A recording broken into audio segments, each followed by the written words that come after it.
Hey everyone, so here are my thoughts and opinions on using the Google Pixel 7 here in 2024. This is still an excellent phone. I believe I bought mine for somewhere around 200 bucks. I think it was like $250, which is a crazy good price. It's a really good phone for that price. I see them on Facebook and offer up all the time for I think around 300 bucks or so. Sometimes cheaper, sometimes more. They are very, very good phones for that.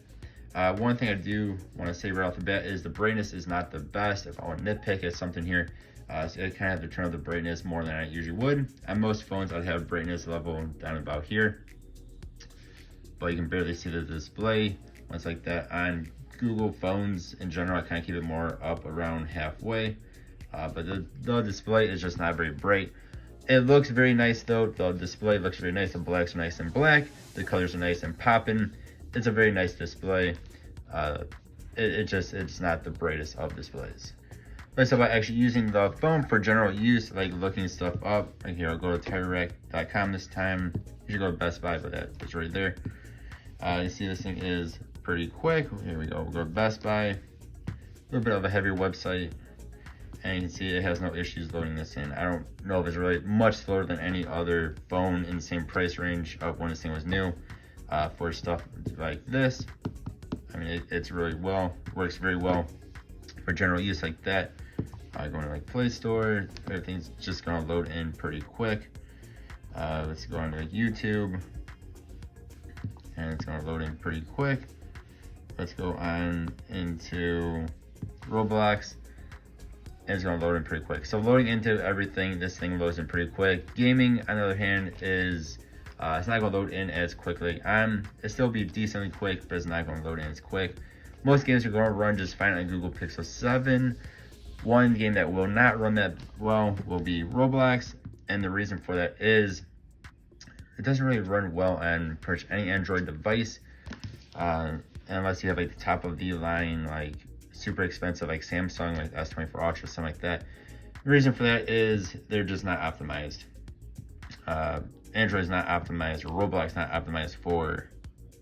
So we'll have this on Mac for Android, which is annoying because you go to like iOS and it is quite a bit optimized. You'll have no issue playing on iOS. You can see like here, this is in automatic graphics, right around 25 frames per second. Not so great. I just did this with my S22 Ultra. That was around mid 30s to 60 frames per second, depending on what you're doing. But you see here, it is about 20, if that.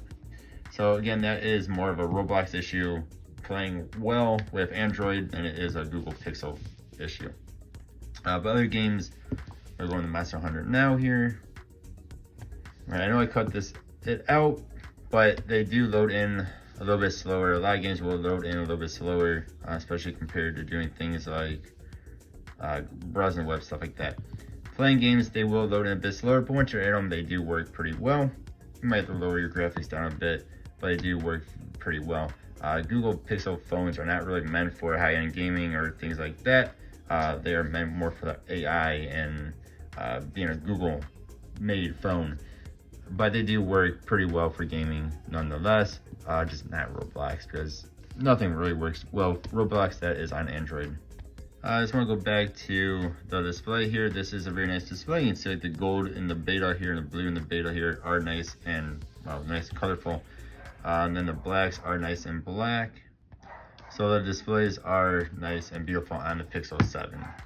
Next, let's talk about the speakers. So it does have stereo speakers. They have the one in the earpiece, of course. You do have one down here as well. Looks like two, but only one of them is an actual speaker. So this is maxed out.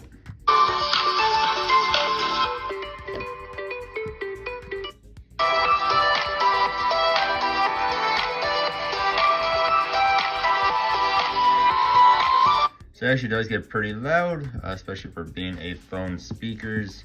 They do get pretty loud and they do sound pretty good. Really no complaints from me, at least for the speakers. Then let's talk about the camera here.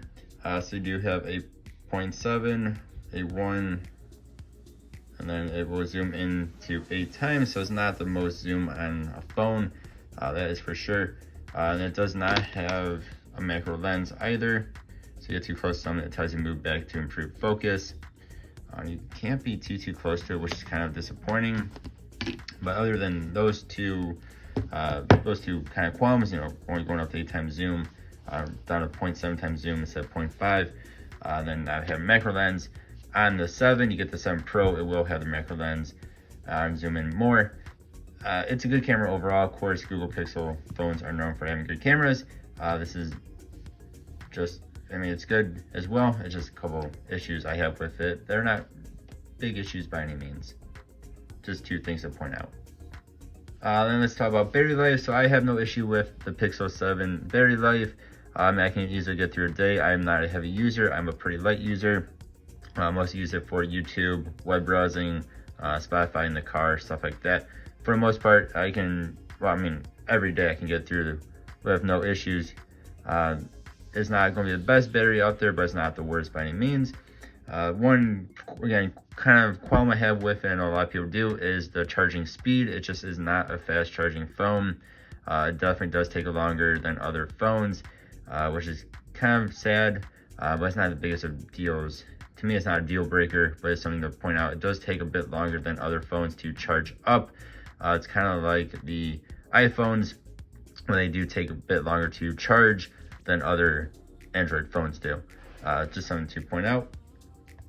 But overall, though, I do like the Google Pixel 7. I really do like the way these things look. The visor on the back, which also means, for the most part, it's pretty stable, unless you're hitting it all the way up here for some reason. I love the way these things look, though. You definitely know this is a Google phone by this good sized visor on the back here. Overall, yes, I do recommend these phones. This is still a good phone, especially if you get one that has a good modem in them. I know some Google phones have bad modems and they just do not stay connected to 4G or 5G or whatever you're on. I've had no issues with that whatsoever, even in the middle of an empty, or not empty field, but in the middle of a forest, hiking and stuff like that. I still had 5G when I needed it. But I know some of these do have modem issues. But again, overall, yes, I do recommend these, especially if you can get them for, you know, $300 or cheaper. They are still very good phones, and especially get one in good shape like mine is here. So yes, I do recommend them. Y'all let me know what you think, though. As always, I do appreciate you. Hope you have a good one.